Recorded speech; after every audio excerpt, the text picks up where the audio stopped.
Hello students, मैं हूं पवन Pandey sir और आप देख रहे हैं अपना प्यारा सा चैनल मॉडर्न केमिस्ट्री क्लासेस।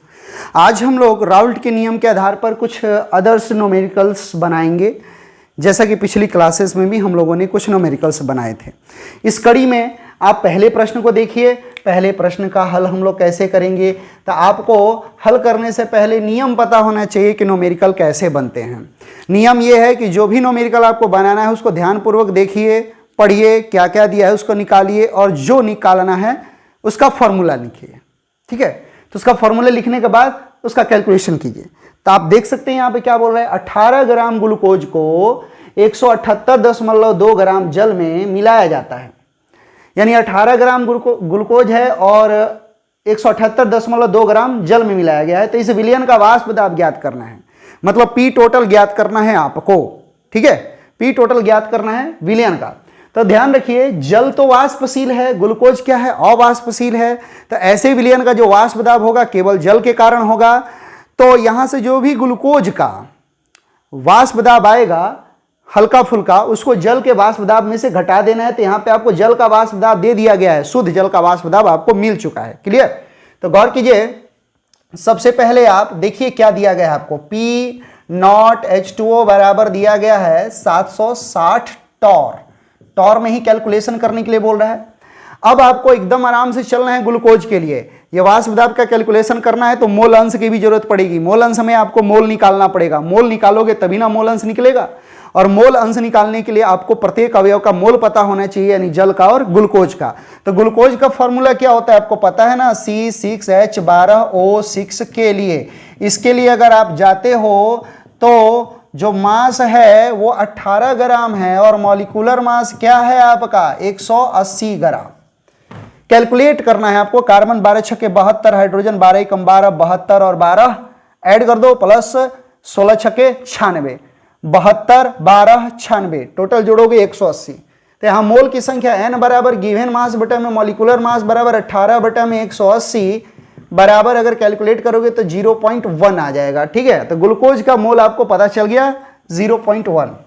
अब गौर कीजिए, H2O के लिए आते हो तो H2O यानी जल के लिए आपको इसका जो मास है यानी गिवन मास दिया गया है कितना, 178.2 ग्राम। ठीक है, और मॉलिक्यूलर मास m बराबर कितना होता है, हाइड्रोजन का 2 एकम 2 और 16 16 2 18 ग्राम। ठीक है, तो इसका मोल का संख्या मान लो ये N1 है और ये क्या है N2 हो गया। ठीक है, N1 इसलिए माने क्योंकि दोनों का संकेत एक लिख रहे हैं हम। ठीक है, तो N2 बराबर हो जाएगा गिवन मास बटा में मॉलिक्यूलर मास बराबर गिवन मास 178.2 बटा में हो जाएगा ये 18 बराबर हो जाएगा, ये हो जाएगा 0.99 या 9.9 मोल है ना, 9.99 के करीब हो जाएगा। ठीक है, कंप्लीट।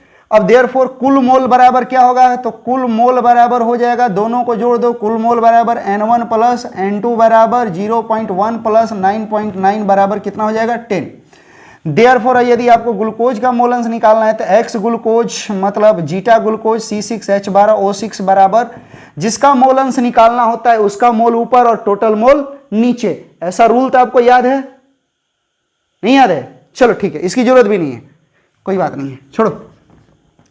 इसकी जरूरत इसलिए नहीं है क्योंकि वाष्प दाब बोल दिया है। वाष्प दाब बोल दिया है मतलब वाष्प अवस्था में दाब। तो यहां पे मोल अंश की जरूरत नहीं पड़ेगी, ऐसे एक्स ए और एक्स बी की। कंप्लीट। यहां पे आपका दूसरा फॉर्मूला लगाना पड़ेगा। कौन?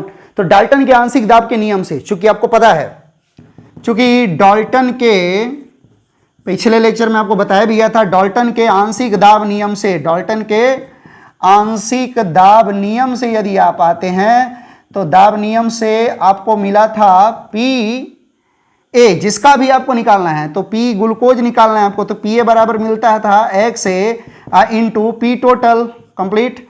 तो पी टोटल तो केवल विलायक के कारण यानी जल के कारण होगा। ग्लूकोज क्या है, अवाष्पशील है, तो वो वाष्प दाब बनाएगा ही नहीं। तो यहां पर जो एक्स ए का वैल्यू आपको निकालना था तो एक्स ए का वैल्यू जो है वो आपको फाइंड आउट कर लेना है कैलकुलेट करके। तो इसी में आपको वैल्यूज रखने हैं और वैल्यू रख के कैलकुलेशन करना है। ठीक है, तो जिस तरह पीए बराबर मतलब ग्लूकोज के लिए चल रहे हैं हम, ये किसके लिए, ग्लूकोज के लिए। तो ग्लूकोज के लिए चलेंगे हम लोग तो बराबर ध्यान दीजिए, एक ही जगह पे हम ग्लूकोज लिख देंगे, ये होता है। तो एक जगह पे हम क्या लिख देंगे, ग्लूकोज। तो यहाँ हो जाएगा P ग्लूकोज, या A ही रहने देते हैं, मान लिए हैं A क्या है, ग्लूकोज है, ग्लूकोज लिखेंगे झूठ मूठ का बड़ा होगा, A क्या है, ग्लूकोज है, ठीक है। तो ये Pa बराबर क्या हो जाएगा, XA, XA मतलब ग्लूकोज का मोल अंश, तो जिसका मोल अंश निकालना होता है उसका मोल ऊपर, टोटल मोल नीचे। तो ग्लूकोज का मोल कितना है यहाँ पे 0.1, और बटा में टोटल मोल कितना है यहाँ पे 10 नीचे हो गया, इंटू P टोटल कितना है 760 कंप्लीट। बराबर कैलकुलेट करोगे तो आ जाएगा 0 0 कैंसिल हो गया, यहाँ मल्टीप्लाई हो गया 7.6। ए है तो ये भी टॉर में ही आएगा, टॉर कंप्लीट। अब गौर करो, इसका जो विलयन जो बना है उसका जो दाब होगा केवल शुद्ध विलायक के कारण होगा, क्योंकि जल और ग्लूकोज को मिलाने पर वाष्प दाब जो होता है वो केवल जल का ही बनता है, ग्लूकोज का नहीं बनता है। लेकिन ग्लूकोज का यहाँ पे अल्प मात्रा में 7.6 टॉर मिला है, तब इसका जो विलयन बनेगा उसमें से इसको क्या करना पड़ेगा, घटाना पड़ेगा। किसमें से, विलायक में से, क्योंकि जो विलयन बनेगा उस विलयन का वाष्प दाब केवल विलायक के कारण होगा, और विलायक कौन है, जल है, तो इसी के कारण होगा। तो इतना में से आपको इसको घटाना पड़ेगा। तो देयरफॉर विलयन का वाष्प दाब, देयरफॉर आपका विलयन का वाष्प दाब क्या हो जाएगा वो देखिएगा, विलयन का वाष्प दाब बराबर हो जाएगा टोटल मतलब 760 माइनस 7.6। इजिली घटा सकते हो आप, 7.6 को घटाओगे मतलब डायरेक्ट आप एक ही बार में 8 ही घटा दो, 8 घटा दोगे तो कितना आ जाएगा 752, उसके बाद दशमलव, ठीक है ना। अब 8 घटा दियो तो 7 ही घटाना था, तो दशमलव यहां पे कितना बच जाएगा 4। ये हम अपने तरीके से कर रहे हैं, टॉर हो जाएगा, mm नहीं होगा, ये कितना हो जाएगा, टॉर हो जाएगा, ठीक है। आप घटा के अपनी तरफ से भी देख सकते हो, 752.4 टॉर। क्लियर है, चलो अब कुछ जगह है ही तो यहाँ पे सॉल्यूशन नंबर 2 की भी शुरुआत कर देते हैं, देखते हैं बनेगा तो बढ़िया, नहीं तो ऊपर से मिटा के हम लोग बनाएंगे। 25 डिग्री सी पर शुद्ध अवयव A का वाष्प दाब दिया गया है, वेरी गुड, जो दिया है पहले लिख लेते हैं। A का वाष्प दाब मतलब PA एब्सोल्यूट बराबर 70 mm दिया है। फिर बोल रहा है यह B के साथ एक आदर्श विलयन बनाता है, वेरी गुड, जिसमें A का मोल अंश मतलब A का मोल अंश भी दिया है, XA बराबर कितना दिया है 0.8 दिया है। उसके बाद बोल रहे हैं यदि विलयन का वाष्प दाब यानी P टोटल भी दे दिया है, PT बराबर हो गया है आपका 84 mm है, ठीक है ना। अब बोला है शुद्ध B का वाष्प दाब 25 डिग्री C पर ज्ञात करें, मतलब यहाँ पे PB नॉट बराबर क्या है, वाट है, और XB बराबर कितना होगा मुन्ना लोग, XB बराबर कितना होगा, तो आपको पता है XA और XB का योगफल कितना होता है, 1 होता है। विलेय और विलायक के मोल अंशों का योगफल कितना होता है, 1 होता है। तो 1 का दे दिया है तो दूसरे को निकालना है, तो 1 में से पहले वाले को घटा दोगे, 1 माइनस 0.8 बराबर कितना हो जाएगा 0.2। अब चलिए, चूंकि राउल्ट के नियम से आपको फॉर्मूला पता है, फॉर्मूला भूले नहीं हो, चूंकि क्या फॉर्मूला होता है याद है ना आप लोग को, P टोटल बराबर क्या होता है, PA not into XA plus PB not into XB, या इसी में वैल्यू रखते जाओ, P नॉट अपने आप कैलकुलेट हो जाएगा। PT वेयर इज PT, ये है 84 बराबर PA नॉट कितना है 70, और मल्टीपल XA कितना आ गया है, XA आ गया है 0.8, और प्लस PB नॉट तो पता है ही नहीं, PB नॉट रह गया इंटू 0.2 हो गया। चलिए आगे बढ़ते हैं इसी कड़ी में, या इसको मल्टीप्लाई कर देते हैं, ठीक है। तो ये दशमलव हट जाएगा, 7 8 56 हो जाएगा, 84 बराबर 56 प्लस 0.2 PB नॉट, या PB नॉट को रहने देते हैं हम लोग, 0.2 PB नॉट बराबर ये 56 उधर चला जाएगा, 84 माइनस 56 बराबर, घटा के यहीं पर लिख दो पहले, ठीक है ना। तो 84 में से 56 को घटाओगे तो कितना बचेगा, तो 14 में से 6 गया तो कितना बच गया, 8 बच गया, 8। उसके बाद यहां 7 बचा, 7 में से 5 गया, कितना बच गया, 2 बच गया, तो ये बच गया। तो ये PB नॉट बराबर क्या हो जाएगा, देयरफॉर PB नॉट बराबर हो जाएगा 28 बटा में 0.2 बराबर 280 बटा में 2 बराबर 140 mm HG स्केल पे। कंप्लीट, वेरी गुड, बहुत आसान है। चलिए इसको नोट कर लीजिए, तब तक रफ करके हम फिर सॉल्यूशन नंबर 3 में आते हैं, ठीक है। चलिए सॉल्यूशन नंबर 3 देखिए क्या बोल रहा है, ये भी बहुत आसान है। क्वेश्चन को केयरफुली देखिए, क्या दिया है उसको निकालिए, क्या पूछ रहा है उसको निकालिए, फॉर्मूला खोजिए, लगाइए, आराम से बनाइए, कोई चिंता की बात नहीं है, ठीक है।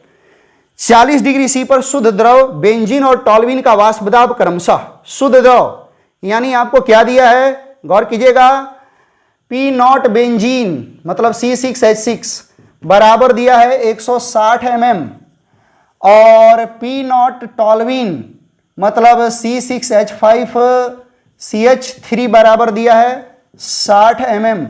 एक 160 है और एक कितना है 60 mm। समान ताप पर दो द्रवों के सममोलर विलयन का वाष्प दाब, सममोलर मतलब उनका मोल की संख्या क्या है, बराबर है। इसका मतलब यह हुआ कि अगर बेंजीन का मोल बराबर कब होगा, ये जब 0.5 होगा और टॉल्विन का मोल भी क्या होगा 0.5 होगा सममोलर। क्यों? क्योंकि दोनों के मोलों का योगफल कितना आना चाहिए, 1 आना चाहिए। सममोलर मतलब दोनों के मोल भी क्या हैं, बराबर हैं। क्लियर?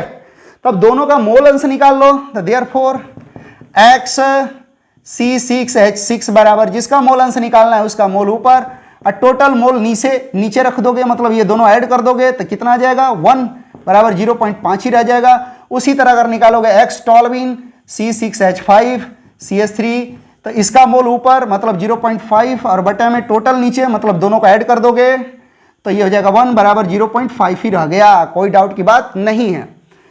अब बोला मोलर विलयन का वाष्प दाब क्या होगा, मतलब इसका जो विलयन बना है उसका पी टोटल क्या होगा।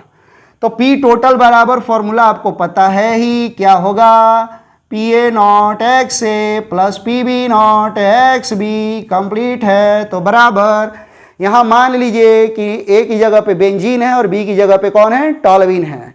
तो दोनों का वैल्यू निकला है PA नॉट मतलब बेंजीन के लिए तो कितना है 160 गुणे XA, ये भी कितना है 0.5 और प्लस PB नॉट 60 और गुणे ये कितना है 0.5 बराबर, देखो ये दोनों तो हाफ हाफ है ना, 160 का हाफ कितना हो जाएगा 80 या प्लस ये कितना हो जाएगा 30 बराबर कितना हो जाएगा 110 mmHg स्केल पर। ठीक है, बहुत आसान था, देखने में भड़काऊ लग रहे हैं लेकिन इतने भड़काऊ ये है नहीं अगर आपका पिछले लेक्चर्स का वीडियो क्लियर है और फॉर्मूलाज याद हैं तब। चौथे को बनाते हैं हम लोग, सॉल्यूशन नंबर 4 में आते हैं। बहुत आसान क्वेश्चन है ये। सॉल्यूशन नंबर 4 को देखिए क्या है ये, यदि दो द्रव A तथा B के वाष्प दाबों का अनुपात PA ऑब्सोल्यूट अनुपात PB ऑब्सोल्यूट बराबर 1:2, मतलब PA नॉट अनुपात PB नॉट बराबर कितना दिया है 1:2। ठीक है, तो देयरफॉर PA नॉट बराबर कितना हो जाएगा 1 और PB नॉट बराबर कितना हो जाएगा 2, जिसके सामने जो है वो उसका अनुपात हो गया। तथा विलयन के मोल भिन्नांक, मोल भिन्नांक मतलब मोल अंश, मोल प्रभाज, मोलांश, ये सब उसका नाम है। मोल भिन्नांक मतलब मोल अंश, मोल प्रभाज, मोल भिन्नांक, मोलांश 1:2 है। तो मोलांश का जो भिन्नांक का अनुपात है मतलब XA अनुपात XB है, वो बराबर भी 1 क्या है 2 है। तो देयरफॉर ध्यान दीजिए यहां XA बराबर भी क्या हो गया 1 और XB बराबर भी क्या हो गया 2 कंप्लीट। अब बोल रहा है तब वाष्प में A का मोल प्रभाज क्या होगा, वाष्प अवस्था में मोल प्रभाज पूछ रहा है, ध्यान रखना है। अब मोल अंश नहीं लिख देना है, मोल अंश लिख दोगे तो गड़बड़ हो जाएगा। आपको यहां पे क्या लिखना है, आंशिक दाब लिखना है। तो आप पहले तो वाष्प अवस्था में आपको याद होगा फॉर्मूला क्या होता है, XA बराबर हो जाएगा PA बटा में PA प्लस PB। ठीक है, निकालना पड़ता है आपको। तब याद करो आप PA का फॉर्मूला एक और कौन होता है डाल्टन के अनुसार, डाल्टन नहीं राउल्ट के अनुसार PA नॉट इंटू XA और बटा में यहाँ पे फिर PA नॉट इंटू XA आप plus PB not into XB। तो बराबर वैल्यू जो आए हैं उनको रखते जाओ आराम से। PA नॉट A कितना है, PA नॉट A 1 है तो 1 गुणे 1 और बटा में यहाँ पे PA नॉट XA 1 गुणे 1 और प्लस PB नॉट XB मतलब 2 गुणे 2 बराबर यहाँ क्या हो गया 1/1 प्लस 4 बराबर 1 कितना हो गया 5 बराबर हो जाएगा आपका, ये हो जाएगा 5 दूनी 10 0.2। ठीक है, तो ये वाष्प अवस्था में A का मोल प्रभाज आपको ज्ञात हो गया। तो अब आप लोग इसको नोट कर लीजिए, फिर रफ करके हम 5वें नंबर को बना देते हैं। वो भी बड़ा इजी है, वो कोई 5वां नंबर हार्ड नहीं है, बिल्कुल आसान है, इतना में ही बन जाएगा। ठीक है, तो चौथे को ही रफ करके केवल बना देते हैं हम कंप्लीट। तो चौथे को ही रफ करके हम केवल बना देते हैं किसको, 5वें नंबर को। बहुत आसान, वेरी सिंपल, बहुत इजी प्रश्न है 5वां नंबर। चलिए 5 नंबर में आइए, देखिए बोला 300 के ताप पर शुद्ध द्रव A और B का वाष्प दाब क्रमशः, शुद्ध द्रव यानी PA नॉट बराबर आपको दिया है 150 mm और पीबी नॉट बराबर आपको दे दिया है 100 mm, ठीक है। उसी ताप पर ए और बी के सममोलर द्रव मिश्रण, सममोलर मतलब इनका मोल समान हो गया, तो मोल समान हो जाएगा तो मोल अंश भी समान हो जाएगा, ठीक है। तो यहाँ पे डायरेक्ट आप मोल अंश x से बराबर समान 0.5 और एक्स बी बराबर भी क्या हो जाएगा 0.5 ले लो। पीछे आप लोग ट्राई करके देख भी चुके हैं। सम मोल मतलब मोल समान होगा, मोल समान हो जाएगा दोनों का, तो मोल अंश भी क्या हो जाएगा समान हो जाएगा। अब बोल रहे हैं कि इसी ताप पर सममोलर मिश्रण में बी का वाष्प मिश्रण में मोल अंश, बी का वाष्प अवस्था में मोल अंश ज्ञात करना है, किसका, बी का। तो फिर वही फॉर्मूला जो अभी अभी आपने 4 नंबर में लगाया था वही लगा दीजिए। क्या, वाष्प अवस्था में, वाष्प अवस्था में जब जाते हैं तो आंशिक दाब आता है, वाष्प अवस्था में जब आइएगा तो एक्स बी, बी का बोल रहे हैं ना सममोलर बी, तो एक्स बी बराबर क्या हो जाएगा पी बी बटा में P A plus P B, ठीक है। अब राउल्ट के नियम से इनका फॉर्मूला लिख दीजिए, क्या, P A nought X A, P A not नहीं पी बी होगा ना, ऊपर बी है, पी बी नॉट